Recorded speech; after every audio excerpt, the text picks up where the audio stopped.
ভগবান শিবকে গুগলে সার্চ করলে ওনার অনেক ধরনের ফটো আসে এবং অনেক রূপও আসে, কিন্তু আপনি কি জানেন এই ব্রহ্মাণ্ডের সবচেয়ে ভয়ঙ্কর রূপ ভগবান শিবের এবং সবচেয়ে সুন্দর রূপও ভগবান শিবের।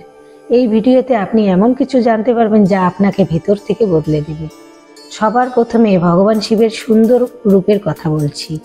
আপনি যদি মথুরাইয়ের মীনাক্ষী মন্দিরে গিয়ে থাকেন, সেখানে ওনার সবচেয়ে সুন্দর রূপের পূজা করা হয়, যার নাম সোম সুন্দরেশ্বর, অর্থাৎ সৌন্দর্যের ভগবান।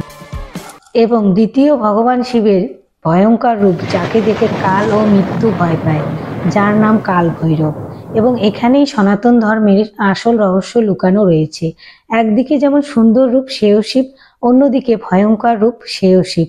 একদিকে অঘরী যে কপালে খায় এবং ভস্ম দিয়ে স্নান করে, এবং অন্যদিকে ভক্ত যে স্নান করে মন্দিরে যায়, কিন্তু দুজনের লক্ষ্যই ভগবান শিব।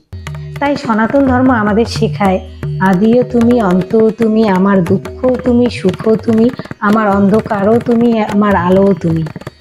তাই যখন দুঃখ আসবে তখন ভৈরব বাবার নাম নিয়ে বেরিয়ে পড়ো, এবং যখন সুখ আসবে তখনও ভগবান শিবকে স্মরণ করে জীবনযাপন করো। এটাই সনাতন ধর্ম, এবং এইভাবেই ভগবান শিবকে পাওয়া যায়। শিবম শিবম।